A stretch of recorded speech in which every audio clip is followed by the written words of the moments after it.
wabarakatuh. Alhamdulillah wassalatu wassalamu ala Rasulillah wa ala alihi wa sahbihi wa man walah.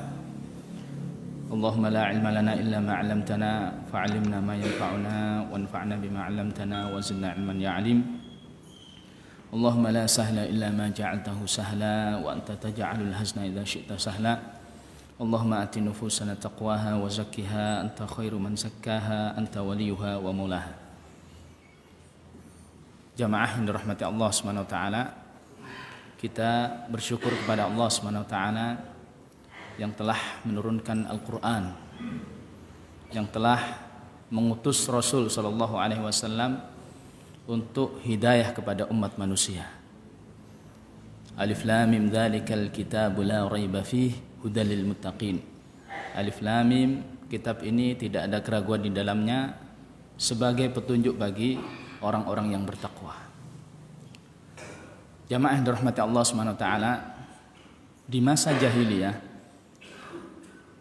orang Arab pada saat itu, masyarakat Quraisy pada saat itu hidup dalam kehidupan yang sangat-sangat gelap dari berbagai sisi. Baik dari sisi keyakinan i'tiqadi, jadi mereka menuhankan segala sesuatu, batu mereka tuhankan, pohon mereka tuhankan, bahkan makanan yang mereka buat sendiri mereka jadikan Tuhan. Dari sisi akhlak pun tidak kalah buruknya, ya, mereka menghalalkan perzinahan, menghalalkan mabuk-mabukan dari berbagai sisi. Yang kuat menzalimi yang lemah, ada ya, kerusakan moral dan akhlak pada saat itu. Kemudian Allah utus di antara mereka Rasulnya sallallahu alaihi wasallam yang Allah wahyukan dengan wahyu yang pertama, Iqra bismi rabbikal ladzi khalaq, yang mana dengan dakwah Rasul kemudian masuk para sahabat-sahabat yang pertama masuk ke dalam Islam. Kemudian Allah didik mereka itu ya, dengan ajaran dari Al-Qur'an, huwallazi ba'atsa fil ummiyina rasulan minhum yatlu alaihim ayatihi wa yuzakkihim wa yu'allimuhumul kitaba wal hikmah. Jadi Allah lah yang telah mengutus dari mereka seorang rasul. Apa tugas Rasul? Yatlu alaihim ayatihi. Rasulullah sallallahu alaihi wasallam ditugaskan oleh Allah Subhanahu wa taala yatlu alaihim ayatih, membacakan ayat-ayatnya kepada mereka. Wa yuzakkihim, dan mentazkiyah mereka, mensucikan mereka dari segala kotoran, dari kotoran i'tiqad, keyakinan, maupun kotoran perbuatan. Wa yu'allimuhumul kitaba wal hikmah. Baru setelah itu Rasulullah sallallahu alaihi wasallam mengajarkan kepada mereka Alkitab wal hikmah, Alkitab dan sunnah.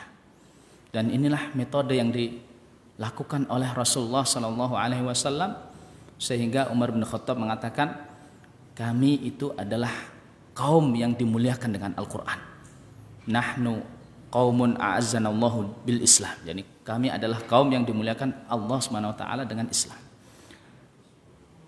Jamaah yang dirahmati Allah Subhanahu wa taala, pernahkah kita mentadabburi firman Allah Subhanahu wa taala?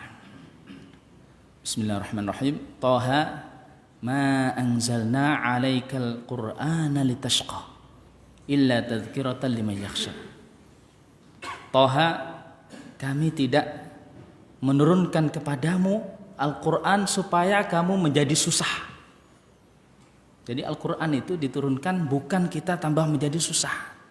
Ya, susah membacanya, harus belajar tajwid dulu, harus tahsin, apalagi orang yang tua lisannya sudah keluh, sudah kaku.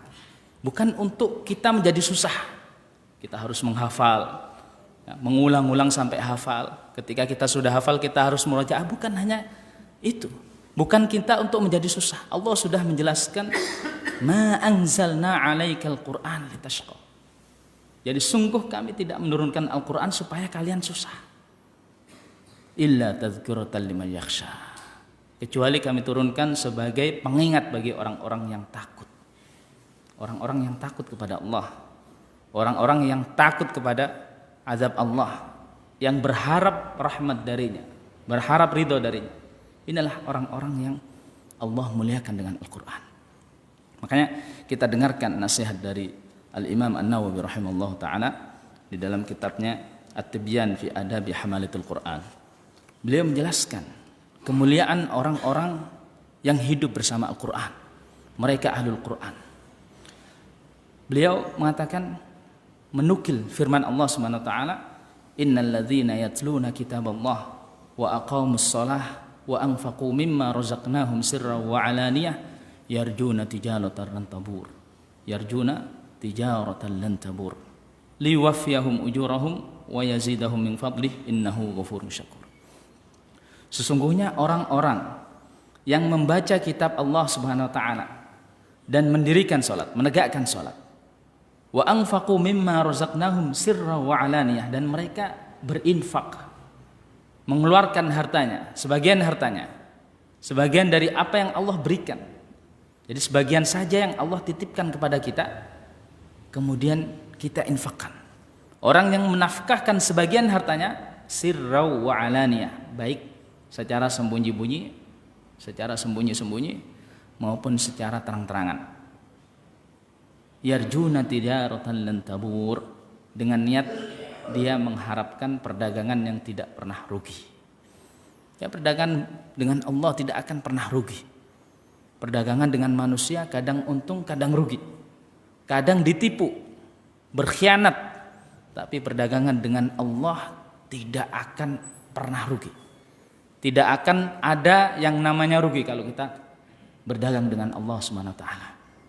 Liwafiyahum ujurahum wa yazidahum min fadlih, ya, supaya Allah Subhanahu wa taala memberikan pahala yang sempurna. Allah tidak rugi ketika Allah memberikan semua hak-hak kita, Allah tidak rugi. Ketika Allah memenuhi semua pahala yang berhak kita dapatkan, Allah tidak akan rugi. Bahkan seandainya Allah memasukkan seluruh hambanya ke surga, Allah tidak akan rugi. Sebagaimana Allah tidak rugi ketika Allah menitipkan rezeki, menitipkan harta-harta itu kepada sebagian dari kita, Allah tidak akan rugi. Makanya Allah tidak akan zalim terhadap hambanya, dan Allah akan berikan semua hak yang berhak untuk didapatkan oleh hambanya. Liwaffiyahum ujurahum, Allah akan memberikan semua pahala-pahala yang mereka berhak untuk mendapatkannya. Wa yazidahum min fadlih, dan Allah akan tambahkan dari karunia-Nya. Itulah kenapa berdagang dengan Allah tidak akan rugi, karena Allah akan tambahkan dari karunia-Nya. Innahu ghafurun syakur, sesungguhnya Allah Maha Pengampun lagi Maha Bersyukur.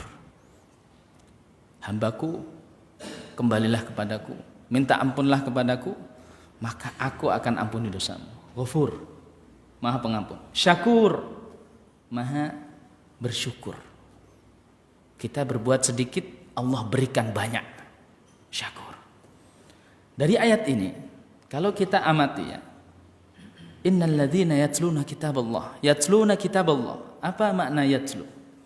Yatlu tala. Tala yatlu tilawah. Ini sebagian ulama, ya. Sebagian mereka ahlu tafsir mengatakan tala yatlu tilawah artinya adalah membaca. Orang-orang yang membaca Al-Qur'an. Tapi kalau kita lihat dari asal makna yatlu, tala yatlu itu dalam bahasa Arab bisa jadi tala yatlu dari kata til. Ja'a fulan tilwa akhir, ja'a zaidun tilwa amr masalah. Artinya mengikutinya, mengikuti atba'ah. Kalau kita artikan bermakna yatlu ini adalah mengikuti, berarti tidak hanya membaca dengan lisan. Sesungguhnya orang-orang yang mengikuti Al-Quran, bagaimana mengikuti Al-Quran? Mengikuti Al-Quran dengan mengamalkan isi Al-Quran. Al-Quran itu isinya apa sih? Bagaimana kita mengamalkan isi Al-Quran? Al-Quran isinya adalah perintah-perintah Allah. Al-Quran isinya adalah larangan-larangan Allah. Al-Quran isinya adalah kisah-kisah, kabar, baik umat terdahulu maupun kejadian yang akan datang. Bagaimana mengikuti perintah Allah? Mengikuti perintah Allah adalah dengan melaksanakannya. Bagaimana mengikuti larangan Allah? Mengikuti larangan Allah adalah dengan meninggalkannya. Bagaimana mengikuti kabar-kabar dari Allah adalah dengan membenarkannya. Maka makna yatlu kalau kita ambil dari asal kata til, yaitu mengikuti Al-Quran. Sesungguhnya orang-orang yang mengikuti Al-Quran, maka dia akan dapat keutamaan yang kita jelaskan tadi. Dan bisa jadi bermakna dua-duanya. Yatluna ay tilawah wa yatluna ay yani yatina ba'dahu. Jadi bermakna tilawah, membaca Al-Quran, kemudian dia mengamalkan dari Al-Quran. Tidak hanya sebatas membaca, tapi setelah dia membaca, dia memahami Al-Quran, dia mentadabburi Al-Quran, dia gali Al-Quran, apa yang diinginkan Allah dari kita. Maka setelah dia tahu, oh Allah menginginkan ini dari kita, maka dia mengikuti Al-Quran. Imam An-Nawawi menjelaskan di dalam hadis yang diriwayatkan oleh Utsman bin Affan radhiyallahu ta'ala anhu, beliau berkata, qala Rasulullah sallallahu alaihi wasallam, Rasulullah sallallahu alaihi wasallam bersabda, khairukum man ta'allama al-Qur'an wa 'allamahu. Sebaik-baik kalian adalah orang yang belajar Al-Qur'an dan mengajarkannya. Sebaik-baik kalian, kita ingin menjadi orang baik tentu. Siapa sih yang tidak mau menjadi baik? Siapa yang tidak mau dikatakan oleh Rasulullah sebagai orang baik? Kita semua mau. Khairukum, sebaik-baik orang siapa ya Rasulullah? Man ta'allamal Qur'an wa 'allamahu. Ada dua pilihan. Kalau kita ingin jadi orang baik, pilih salah satunya. Kalau kita bisa Al-Qur'an, ajarkan Al-Qur'an. Kalau kita belum bisa, belajar Al-Qur'an. Karena selain dua ini maka tidak masuk dalam hadis ini. Hanya ada dua pilihan. Man ta'allamal Qur'an wa 'allamahu. Mau kita menjadi orang baik, silakan pilih. Apakah engkau termasuk orang yang bisa membaca Al-Quran? Maka ajarkan. Ajarkan kepada saudaramu. Ajarkan kepada anak didikmu. Ajarkan kepada anakmu, kepada tetanggamu, kepada siapa saja yang butuh dengan ta'limul Quran. Ajarkan Al-Quran. Maka engkau akan menjadi orang yang baik. Wa 'allamahu, ta'allamal Quran wa 'allamahu, ta'allama. Kalau kita belum sampai ke sana, baca Al-Quran saja masih geledak-geleduk, masih sering salah, maka kita menjadi orang yang ta'allamal Quran, orang yang belajar Al-Quran. Ya Ustaz, saya sudah sepuh, Ustaz. Ya, lisan sudah susah, masa sih saya masih belajar Al-Quran bersama anak-anak di TPA? Iya, ya akhi, belajar Al-Quran. Belajar Al-Quran tidak ada batas usia. Ya sahabat dulu ketika Al-Quran turun, ketika wahyu turun itu, apakah semuanya muda-muda? Abu Bakar apakah masih anak muda pada saat itu? Abu Bakar usianya hampir sama dengan Rasulullah Sallallahu Alaihi Wasallam. Jadi sahabat ketika wahyu turun, Al-Quran turun, sebagian mereka sudah besar, sudah umur 40-an. Akan tapi hal itu tidak melarang mereka dari belajar Al-Quran. Mereka terus belajar Al-Quran. Karena Al-Quran itu adalah hidayah bagi mereka. Hudan lil muttaqin. Maka bagaimana mereka supaya bisa istiqomah di jalan hidayah? Adalah ketika mereka hidup dengan Al-Quran. Jadi jangan sampai hidup kita sepi dari Al-Quran, terpisah dari Al-Quran, tidak. Tapi jadikan Al-Quran sebagai hudan lil muttaqin, petunjuk kita. Tapi dalam hadis yang lain, Rasulullah Sallallahu Alaihi Wasallam menjelaskan tentang keutamaan orang-orang yang bersama Al-Quran. Di hadis yang diriwayatkan oleh Aisyah radhiyallahu ta'ala anha, beliau berkata, qala Rasulullah Sallallahu Alaihi Wasallam, Rasulullah SAW bersabda, alladzi yaqra'ul Qur'an wa huwa mahirun fih ma'as safaratil kiramil bararah. Orang yang membaca Al-Quran dan dia pandai, dia lancar membaca Al-Quran, maka dia akan bersama malaikat as-safaratil kiramil bararah, bersama malaikat. Walladzi yaqra'ul Qur'an wa yatata'ta'u fihi wa huwa syaqqun 'alaihi lahu ajran. Sedangkan orang yang membaca Al-Quran dan tidak lancar, gagap membaca Al-Quran, Wa huwa syaqun alaihi, berat. Baca Al-Qur'an berat. Ya, mengucapkan dhad berat. Mengucapkan ain berat. Maka apa kata Rasulullah SAW? Lahu ajran. Hadis ini sebagaimana yang dikatakan oleh Syekh Hasan Al-Bukhari. Hadis ini sekaligus isyarat bagi kita kaum muslimin. Apapun engkau, siapapun kamu, apakah kamu orang yang pandai baca Al-Quran, ataukah kamu orang yang belum pandai, ta'al, aqbil al-Quran, ta'al, kemari. Al-Quran tidak pernah merugikan kalian. Al-Quran tidak akan menolak kalian. Silakan. Kamu yang sudah pandai silakan. Kamu akan istimewa bersama para malaikat. Antum yang belum pandai, yang masih belajar, silakan juga datang. Maka Allah akan berikan pahala 2 pahala, ajron. Pahala karena dia mau belajar, dan pahala karena dia membaca. Orang itu bagaimana kok dia bisa tidak lancar membaca Al-Quran? Kenapa sih kita kok tidak lancar membaca Al-Quran? Ada 2 kemungkinan. Kemungkinan yang pertama, karena baru belajar. Ya, semua orang yang namanya baru belajar itu pasti tidak lancar. Ya, kita ibaratkan naik motor. Ya. Ada orang yang naik motor, begitu megang motor langsung starter jalan, ya, ke Jember misalkan, lancar, tanpa jatuh. Atau anak kecil, anak kita, ya, naik sepeda, begitu megang sepeda, digayung sepedanya, dipancal, langsung lancar. Ya, karena di awal mula. Tapi jangan sampai itu menjadi hambatan bagi kita untuk belajar Al-Quran. Ya, orang sepuh pun tidak masalah. Karena dalam hal ini, meskipun usia kita sudah sepuh, sudah kepala 4, kepala 5, tapi ketika kita belum lancar baca Al-Quran, berarti kita masih pemula, masih anak-anak dalam hal Al-Quran. Maka jangan malu ketika orang dewasa duduk bersama anak-anak membaca Al-Quran. Karena seharusnya dia malu karena dia tidak bisa membaca Al-Quran. Bukan dia malu belajar bersama anak-anak membaca Al-Quran. Jadi itu yang pertama, bisa jadi karena kita pemula. Makanya bacaan kita tidak lancar. Bacaan kita sering salah. Ya, kalau kita pemula kemudian bacaan kita sama dengan bacaan imam, Masya Allah. Tidak mungkin imam bisa membaca seperti ini, sebagus ini, kecuali dulu di awal-awal dia juga sering salah. Belajar, tapi belajar terus.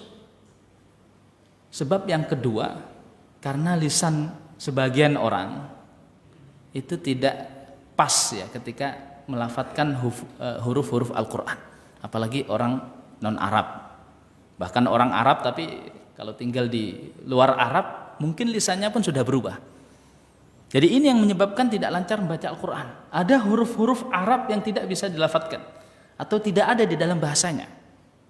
Ya, orang Jawa misalkan suruh bilang ain itu susah. Ngain, ain, ngain. Ya, alamin, ngalamin, susah. Tapi bukan berarti tidak bisa, bisa. Bahkan orang Arab sendiri itu di antara lahjah bahasa daerah mereka itu ada gaf. Jadi qaf, gaf. Ya. Mustaqim, mustaqim. Tapi bukan berarti tidak bisa. Coba lihat orang-orang Mesir misalkan, Masya Allah, qari mereka. Ya, qari, bacaannya bagus. Tapi ketika dalam lahjah sehari-hari ya tetap kembali lagi gaf, gaf. Ya. Tidak bisa membaca qaf. Artinya apa? Harus belajar. Jadi ada 2 kondisi ini. Imma kita itu masih pertama, masih pemula, makanya bacaan kita tidak lancar, atau memang lisan kita yang belum terbiasa dengan Al-Quran. Maka tetap kita harus belajar. Dan Allah janjikan 2 pahala. Ya. Lahu ajron, 2 pahala.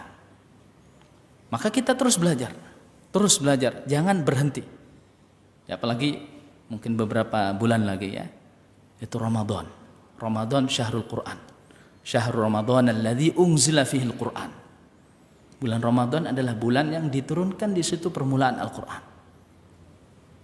Maka persiapan untuk Ramadan ya. Ramadan tidak ada alasan lagi kita tidak dekat dengan Al-Quran, tidak ada alasan. Maka persiapan untuk itu mulai sekarang. Mulai sekarang pelajari Al-Quran. Jadikan Al-Quran itu ya nikmat di lisan kita. Orang itu kalau sudah merasa nikmat, itu apapun tidak akan bisa menghalanginya untuk melakukan hal yang nikmat itu. Kalau dia sudah senang itu apapun nomor 2. Masalahnya di situ. Bagaimana kita membuat Al-Quran serasa nikmat? Ketika kita membaca Al-Quran nikmat sekali. Ada orang yang hobinya itu membaca buku cerita. Ya, itu kalau sudah pegang buku cerita, kalau belum tamat itu tidak selesai. Harus tamat dulu, kisahnya harus selesaikan. Al-Quran ada di situ kisah-kisah. Bukan omong belaka, omong kosong belaka, bukan. Bukan legenda, bukan. Itu kisah yang nyata yang Allah ceritakan sebagai mau'izah, sebagai pesan bagi kita. Oh ini loh kisah umat terdahulu, mereka itu Allah azab karena mereka ingkar, mereka kufur dengan nabinya. Oh ini loh kisah umat terdahulu, Allah muliakan mereka karena mereka taat kepada Allah Subhanahu wa taala. Jadi ada orang juga yang hobinya mendengarkan musik misalkan, ya, mendengarkan sesuatu yang enak didengar.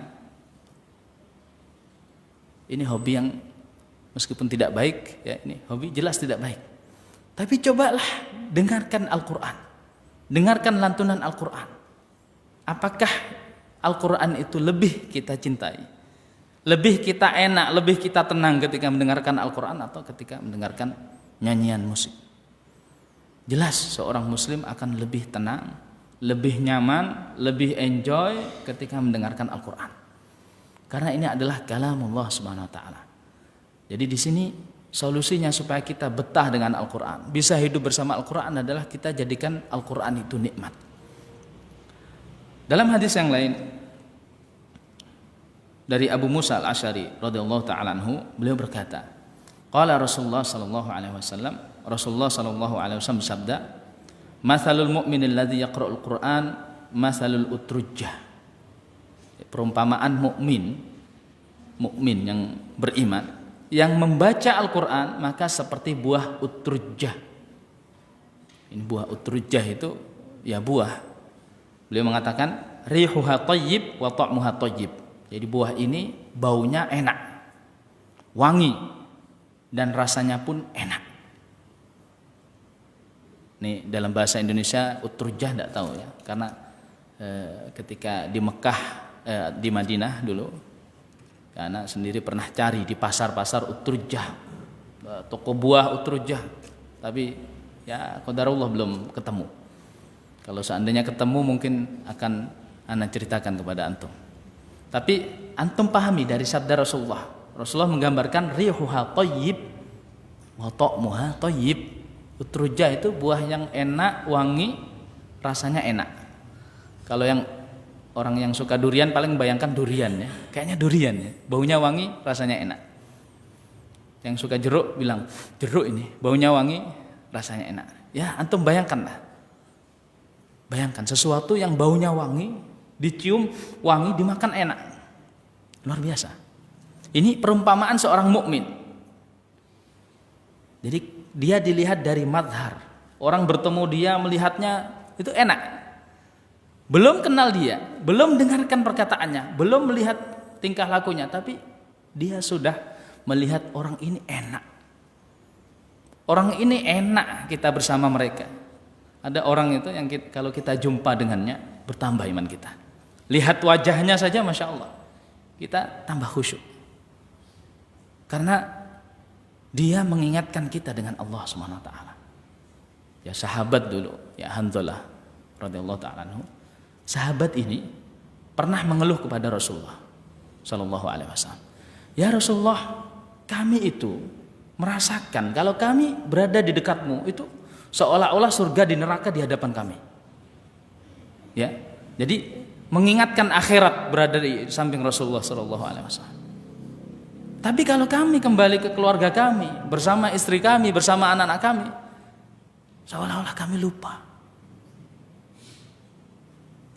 Sahabat merasakan bahwasanya berada bersama Rasulullah itu mengingatkan tentang akhirat.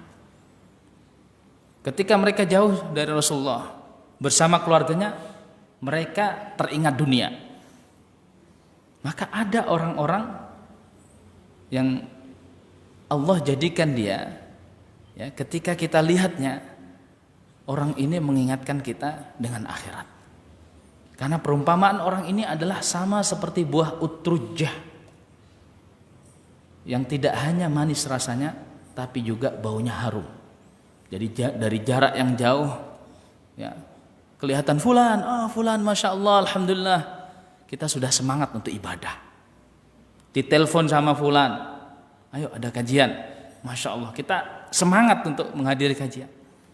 Di WA kita juga datang, ayo besok puasa bid hari ini, besok puasa bid, puasa. Ada orang-orang yang seperti itu, yang seperti buah utrujah. Siapa mereka? Mereka adalah mukmin yang membaca Al-Quran. Imannya tertanam dalam hatinya, Quran selalu dia lantunkan dalam lisannya. Wa masalul mu'minil ladzi la yaqra'ul Qur'an kamatsalit tamrah la rihalaha wa ta'muha hul. Perumpamaan mukmin yang tidak membaca Al-Quran seperti kurma. Nah, kalau kurma semua tahu ya, kurma. La rihalaha wa ta'muha hul. Kurma tidak ada baunya, akan tetapi rasanya manis. Jadi mukmin ini tidak sedap, baunya tidak sedap, bukan bau badannya, bukan, tapi semacam kurma. Jadi kita tidak tahu kebagusan akhlaknya, kita tidak tahu keindahan imannya, kecuali kalau kita sudah dekat dengannya. Jadi mungkin dilihat ya orang-orang biasa saja, tidak memancarkan aura keimanan, biasa, ya orang biasa. Tapi baru ketika kita dekat dengannya baru kita tahu. Ya. Ini mukmin yang tidak membaca Al-Quran. Jadi semacam kurma. Ya, kurma itu meskipun kita berada di dekatnya tidak tercium baunya, tidak tercium bau wanginya sebagaimana buah utrujah. Akan tapi ketika kita makan baru terasa manisnya kurma. Begitulah perumpamaan seorang mukmin yang tidak membaca Al-Quran. Masih ada kebaikan, yaitu kebaikan iman. Ya, itulah kebaikan yang asasi. Iman, kebaikan yang asasi. Akan tapi ya, seorang mukmin tidak mencukupkan dalam hal itu. Dia juga harus menghiasi dirinya dengan Al-Quran supaya baunya pun wangi sebagaimana buah utrujah. Wa masalul munafiqil ladzi yaqra'ul Qur'an kamasalir raihanah rihuha thayyib wa ta'muha mur. Dan perumpamaan orang munafik yang membaca Al-Qur'an adalah seperti raihanah. Raihanah ada yang mengartikan kemangi, ya, kemangi bahasa Jawa, enggak tahu bahasa Madura apa. Kemangi juga. Kemangi yang buat sambel itu. Itu enak apa pahit? Enak ya. Memang betul. Jadi enak yang suka. Ala kulli hal, terjemahan kemangi ini ya tidak 100% benar. Ana pernah dikasih bunga utrujah ya di Masjid Nabawi sama seseorang. Wangi betul baunya. Ya hampir mirip kemangi, cuma dia lebih tebal, daunnya lebih tebal. Daunnya lebih tebal, bunganya enggak putih kayak kemangi, agak ungu atau apa. Persis kemangi. Tapi enggak bisa dimakan ini, katanya kalau kamu makan bahaya. Ya kalau kemangi kan dimakan enak, apalagi disambel sama ikan bakar enak. Tapi ini raihanah tidak enak. Makanya Rasulullah SAW mengumpamakan orang munafik dengan raihanah ini, tidak enak dimakan. Pahit, bisa jadi nyantol di sini, bisa jadi berbahaya, tidak enak.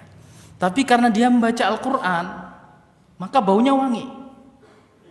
Jadi ada orang yang secara zahir kita lihat masya Allah fulan, ya sholatnya masya Allah, bacaan Al-Qurannya masya Allah, penampilannya masya Allah nyunnah 100%, tapi di dalam hatinya kosong, tidak ada iman. Ini orang munafik. Akan tetapi meskipun dia orang munafik, Al-Quran tetap menghiasinya karena dia membaca Al-Quran. Jadi orang munafik ketika dia membaca Al-Quran, perumpamaannya seperti raihanah yang baunya wangi meskipun rasanya tidak enak. Wa mathalul munafiq alladzi la yaqra'ul Qur'an kamathalil hamdalah laisa laha rih wa ta'muha mur. Dan perumpamaan munafik yang tidak membaca Al-Qur'an seperti buah handhalah. Handhalah enggak tahu juga buah apa. Ya karena kemungkinan enggak dijual juga karena baunya enggak enak, rasanya pun enggak enak, pahit. Ya, makanya pada saat itu juga enggak kepikiran waktu di Madinah untuk membeli buah handhalah ini karena kemungkinan enggak ada orang yang jual.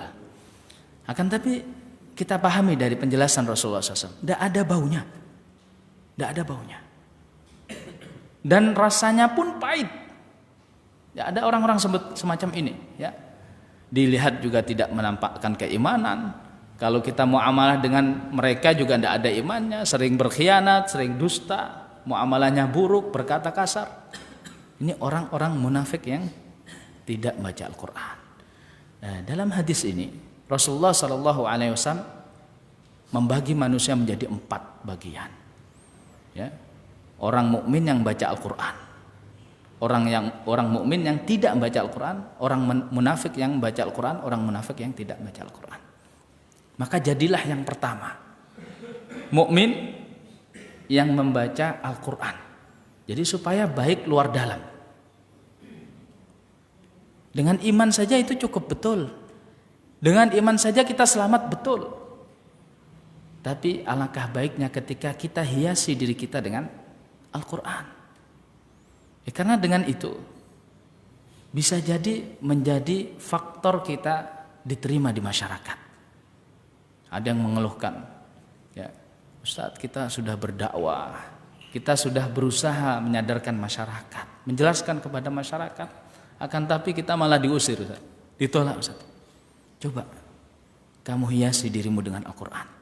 Coba baca Al-Quran, terapkan Al-Quran dalam kehidupan kita. Coba hiasi diri kita dengan Al-Quran. Mungkin secara mazhar, secara aura kita tidak indah karena kita jauh dari Al-Quran. Maka hiasi aura kita, hiasi akhlak kita dengan Al-Quran. Karena orang yang hidup dengan Al-Quran, Allah berikan cahaya.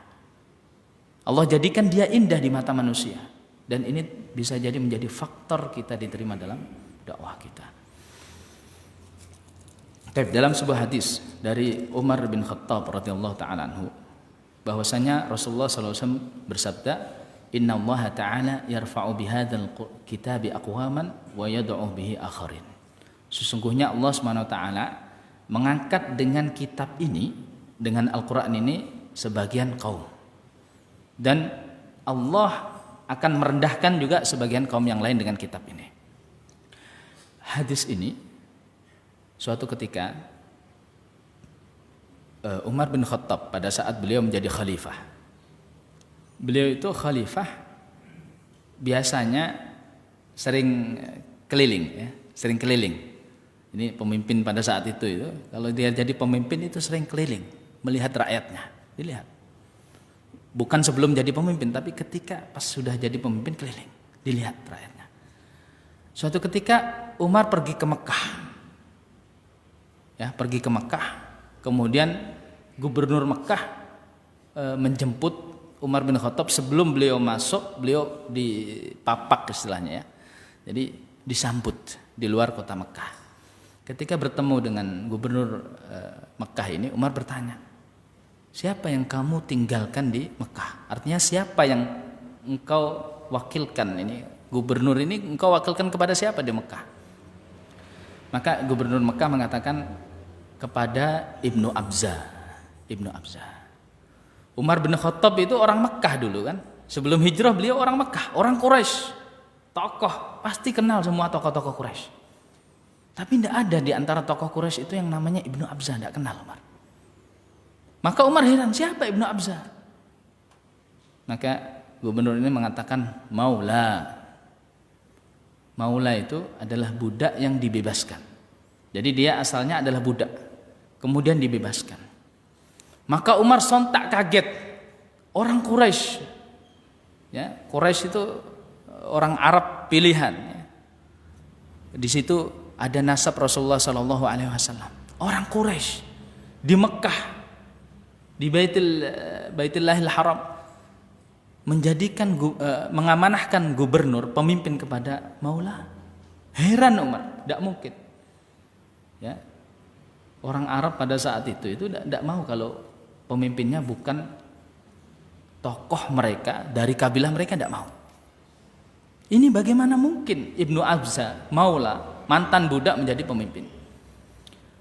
Kemudian gubernur ini mengatakan, ya Amirul Mukminin, sesungguhnya dia qari' li kitabillah. Ya Amirul Mukminin, sesungguhnya dia itu qari' li kitabillah. Dia itu penghafal Al-Qur'an.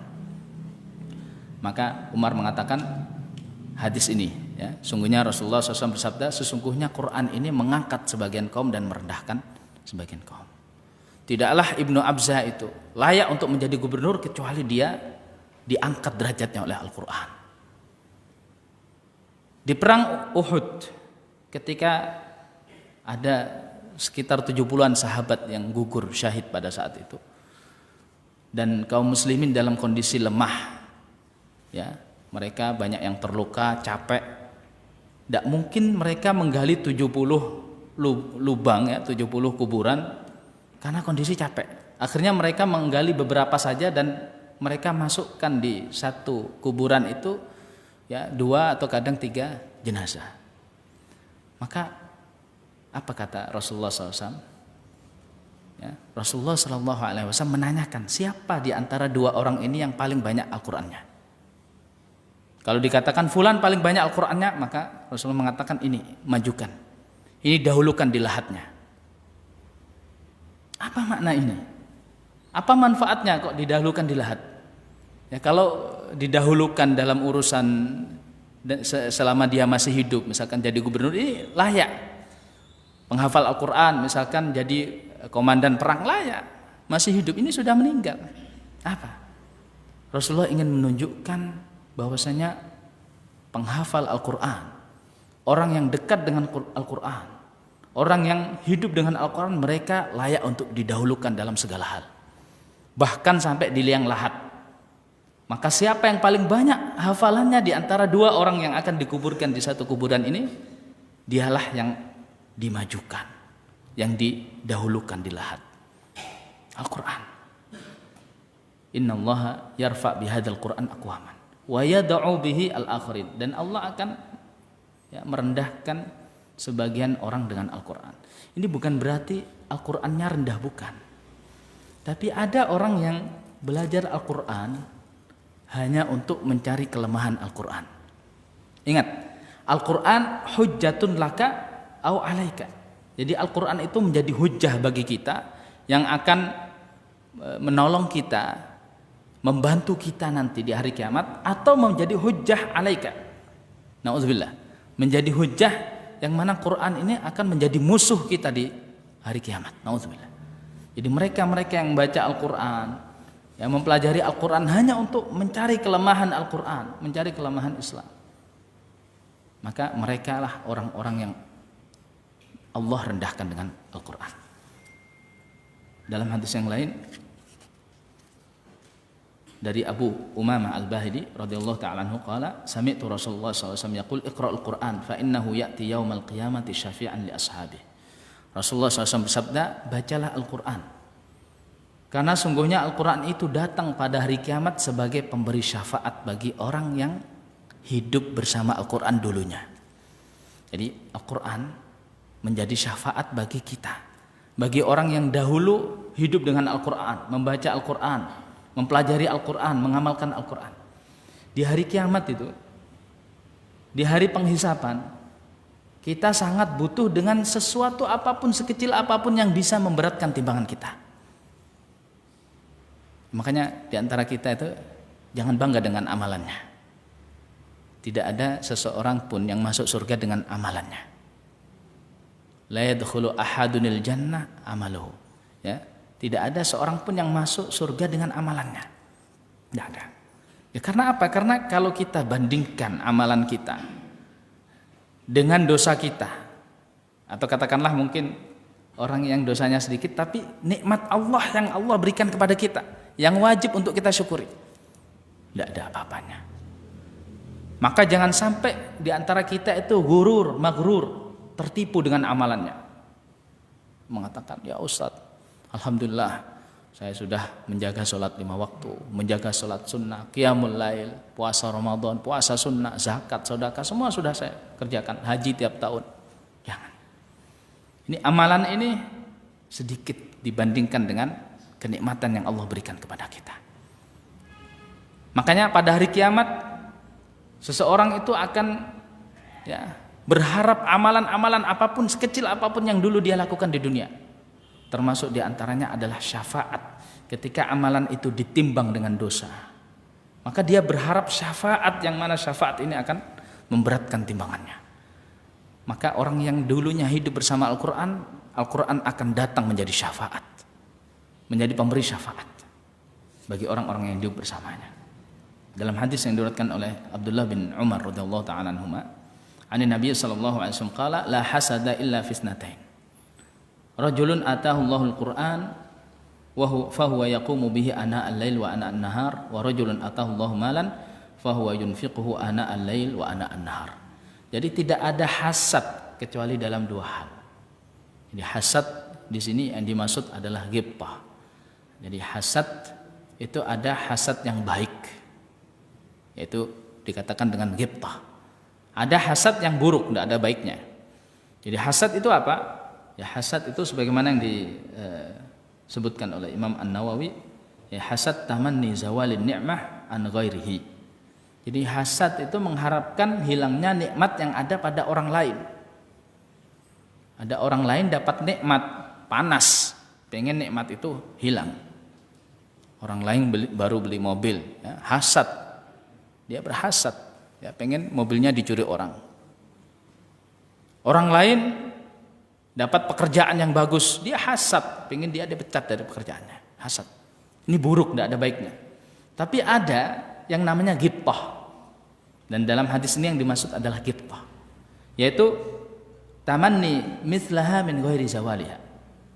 Mengharapkan nikmat yang sama yang dimiliki oleh orang lain tanpa harus menghilangkan nikmat itu dari orang lain. Ada orang lain nih, Masya Allah, dapat nikmat Allah. Dia pengen, ya Allah, seandainya aku kayak fulan. Fulan itu Masya Allah ya, rezekinya cukup, untuk kebutuhan sehari-hari cukup, dan bisa bersedekah. Ya Allah, berikan aku yang sama dengan apa yang Engkau berikan kepada orang itu, supaya aku pun juga bisa bersedekah. Ada orang yang Allah berikan kemudahan ya, untuk bisa menunaikan ibadah haji, ibadah umroh, bahkan mungkin ya tiap 5 tahun sekali, karena rezeki yang Allah berikan kepadanya. Maka orang yang ghibtah itu melihat ini kenikmatan, maka Allah, ya Allah, berikan kenikmatan ini kepadaku supaya aku bisa berbuat kebaikan sama dengan orang itu. Rasulullah mengatakan tidak ada hasad kecuali dalam 2 hal. Apa itu? Yang pertama, rajulun atahu Allahul Qur'an wa huwa yaqumu bihi ana al-lail wa ana an-nahar. Jadi yang pertama adalah orang-orang yang Allah berikan kepadanya Al-Quran. Bagaimana Allah berikan kepadanya Al-Quran? Orang yang menghafal Al-Quran. Jadi para hufadzul Quran. Yang mana cukup di sini menghafal Al-Quran saja cukup? Wa huwa yaqumu bihi ana al-lail wa ana an-nahar. Ketika Al-Quran sudah dia hafal, sudah dia serap dalam hatinya, maka yaqumu bihi ana al-lail wa ana an-nahar. Dia baca Al-Quran setiap malam. Ketika orang tidur salat malam dia baca Al-Quran. Di siang hari wa ana an-nahar dia baca Al-Quran. Amalkan juga termasuk, insyaallah. Amalkan Al-Quran. Ya tentu sebelum mengamalkan dipelajari dulu Al-Quran. Ditadaburi, pelajari, amalkan Al-Quran. Ini orang-orang yang perlu dihasad. Yang kedua, rajulun atahullahu malan. Orang yang Allah berikan harta. Cukup di sini. Cukup di sini. Ada orang kaya, ya Allah, aku pengen kayak dia. Kan katanya la hasada illa fisnatain. Orang yang hafid Al-Quran dan orang kaya, ini aku pengen kayak dia. Cukup di sini enggak? Fahuwa yunfiquhu ana al-lail wa ana an-nahar. Jadi kalau kaya itu biasa. Kaya biasa. Kalau ada orang yang kaya, adakah orang yang sekaya Qarun? Coba orang kaya di dunia ini, adakah orang yang kaya sekaya Qarun? Qarun itu jangankan hartanya, kuncinya saja tidak kuat diangkat orang yang kuat. Jangankan hartanya, kuncinya saja. Kalau kita kaya-kayaan itu biasa. Itu juga titipan.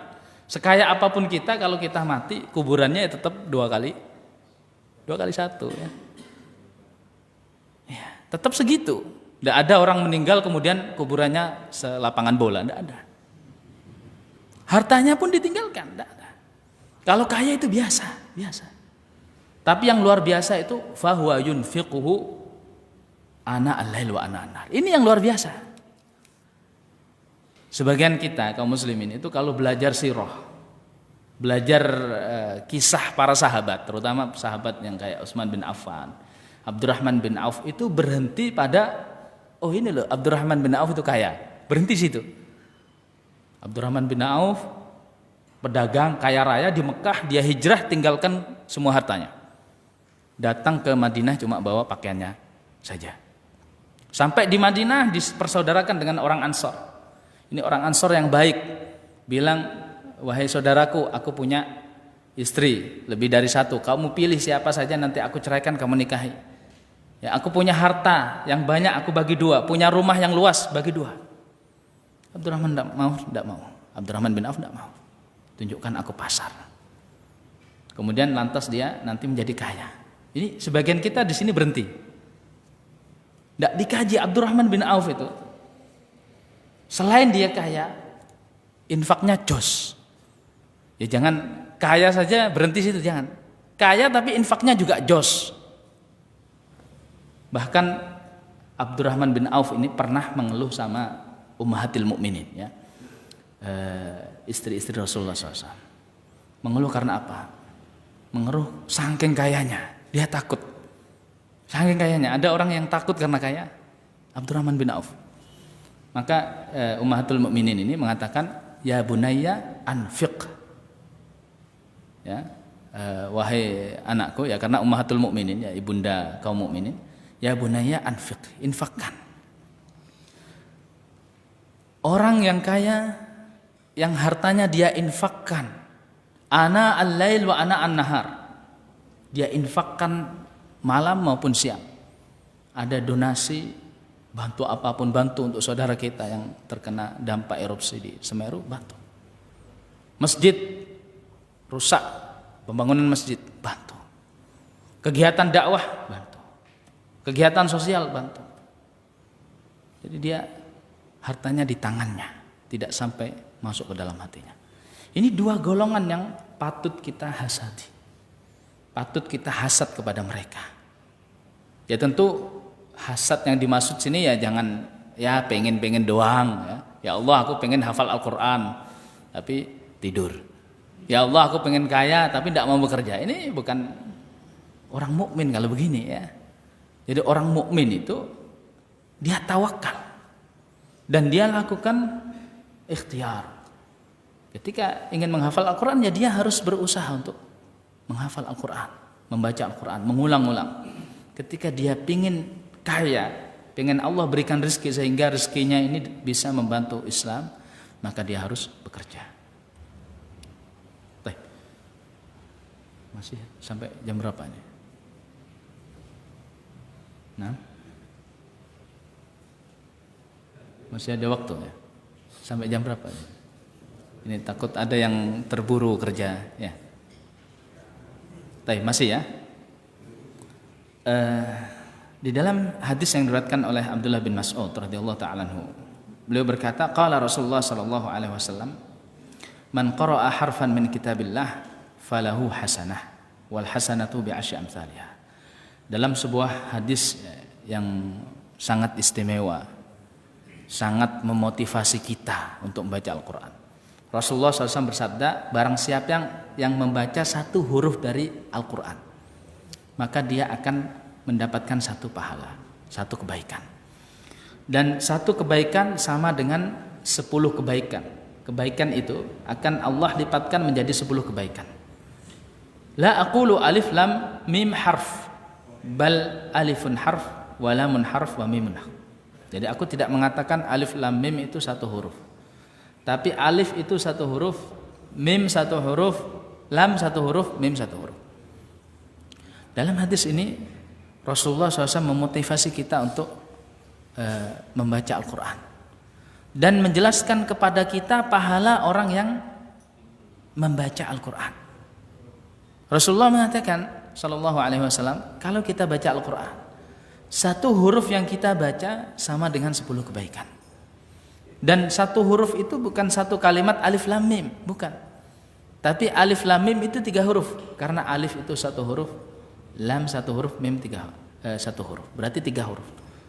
Bayangkan ya, kalau satu huruf saja 10 kebaikan, berapa kebaikan yang akan kita peroleh ketika kita baca Bismillahirrahmanirrahim?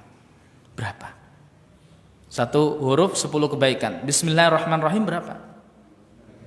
19 kali 10, 190. Berapa menit kita baca Bismillah? Bismillahirrahmanirrahim. Berapa menit? Berapa detik ya? 1 detik mungkin tidak ada. Kita niatkan duduk 5 menit saja membaca Al-Quran. Berapa pahala yang akan kita kantongi? 1 jam misalkan, berapa pahala yang akan kita kantongi? Seandainya pahala ini adalah uang, satu pahala adalah uang 10.000, 10 pahala uang 100.000. Seandainya pahala ini adalah uang, kemudian ada orang yang baca Al-Quran, kemudian uang itu datang turun dari langit, maka sungguh orang yang membaca Al-Quran, dia akan pulang dengan 1 kantong penuh uang.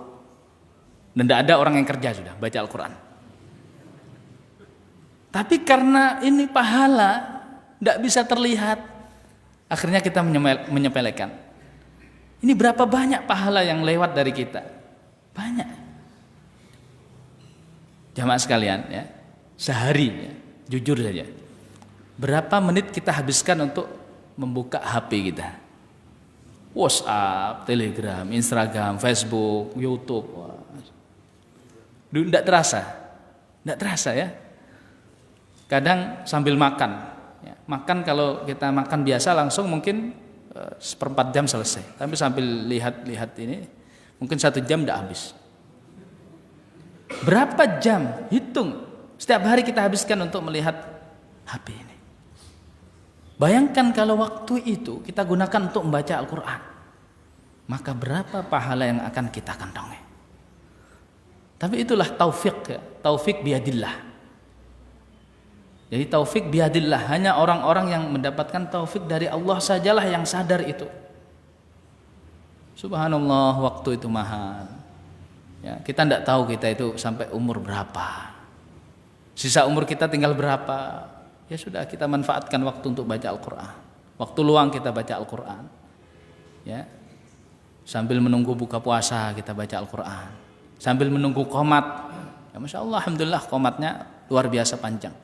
Dan ketika ana masuk tadi subuh, melihat ada kacamata di situ, itu wow, ini berarti jamaah masjid ini suka baca Al-Quran. Kacamata banyak, luar biasa.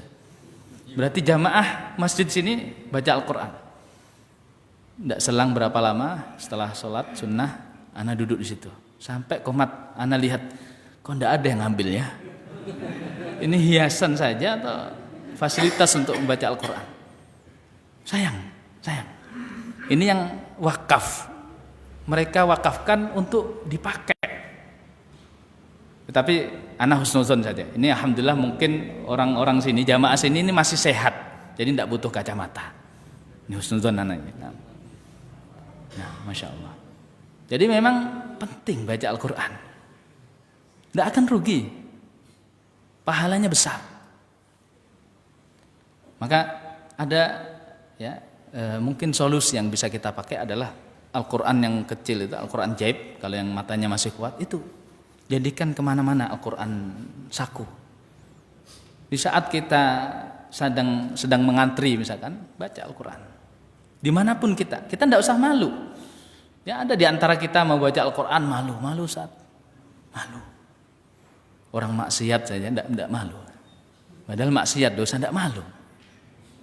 Ya, membuka aurat di hadapan umum tidak malu.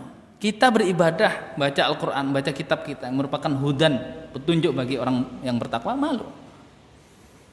Tidak usah malu baca Al-Quran dimanapun kita berada, ya, di kendaraan, sedang safar, baca Al-Quran, ya.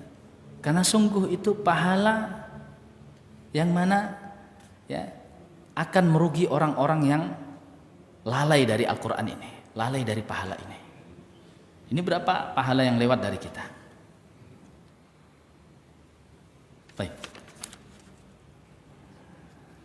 Dalam hadis yang luar biasa ini hebatnya, ya, dari Abdullah bin Amr bin As radhiyallahu taala anhuma, dari Nabi sallallahu alaihi wasallam, beliau bersabda, yuqalu li sahibil Qur'an iqra wartaqi warattil kama kunta turattil fid dunya fa inna manzilataka 'inda akhir ayatin taqra.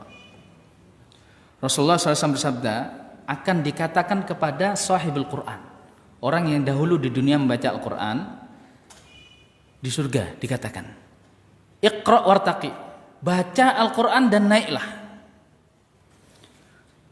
sebagaimana kamu dahulu di dunia membaca Al-Quran. Sesungguhnya manzilahmu di surga itu di akhir ayat yang kau baca di dunia. Para ulama tafsir, diantaranya Ibnu Katsir, mengatakan di surga itu derajat surga sama dengan jumlah ayat yang ada di Al-Quran. Satu ayat yang kita baca maka kita akan naik derajat, dan derajat itu akan terus naik sampai di akhir ayat yang kita baca di dunia. Bayangkan kalau seandainya kita di surga, ya, kita berharap semua kita akan dikumpulkan oleh Allah di surga, amin. Seandainya kita di surga, kemudian dikatakan kepada kita, diperintah kita baca Al-Quran, kemudian kita baca a'udzubillahi minasyaitonirrajim, bismillahirrahmanirrahim, alhamdulillahirabbil alamin, kemudian berhenti, ghairil maghdubi alaihim waladdallin, amin, ceklek. Di liftnya ini berhenti di sini. Yang lain terus alif lam mim dzalikal kitabul la raiba fi. Yang lain naik terus. Kita ceklek di sini. Enggak nelongso, ya. Ya meskipun di surga itu enggak ada katanya apa? Kata nelangso enggak ada. Senang semua di surga. Tapi kan lihat orang lain, kok duhur, kok naik terus? Ya karena yang kita hafal cuma Al-Fatihah. Di derajatnya ya 1, 2, Al-Fatihah selesai sudah, berhenti liftnya di sini. Bayangkan. Apalagi yang ngenes, ya. Ya itu kita rasakan ngenes di sini. Mungkin di akhirat lebih ngenes lagi. Ketika kita baca, di tengah-tengah baca kita lupa hafalannya. Lupa. Ini mau naik enggak bisa lagi ini, karena hafalannya sudah lupa. Kalau imam di sini lupa, ada makmum yang mengingatkan. Gampang. Kita lupa di dunia, dibetulkan oleh guru kita. Tapi di akhirat ketika Allah persilahkan kepada orang yang hafal Al-Quran untuk naik terus, kok kita lupa, ya, di tengah ayat kita lupa, mau naik tidak jadi naik. Subhanallah. Makanya mumpung kita masih di dunia, baca Al-Quran terus sampai kita hafal sebagaimana kita hafal surat Al-Fatihah. Nanti keutamaannya di akhirat akan disuruh baca. Dan ini disuruh baca ini bukan taklif lagi, bukan perintah untuk menguji kita, bukan, tapi untuk memuliakan ahlul Quran. Ahlul Quran akan dimuliakan Allah Subhanahu wa taala. Nah, baik, barakallahu fik. Ya, mudah-mudahan yang sedikit ini bisa bermanfaat, terutama bagi ana sendiri, ya. Kita sadar bahwasanya kita adalah manusia, tidak ada yang sempurna, namun bukan berarti kita tidak berusaha. Mudah-mudahan bisa bermanfaat kepada anak sendiri dan juga kepada antum semua, ya, dengan apa yang Allah siapkan untuk ahlu Quran. Mudah-mudahan Allah masukkan kita termasuk ahlu Al-Quran. Wallahu ta'ala wa sallallahu ala nabiyina Muhammad wa ala alihi wa sahbihi wasallam.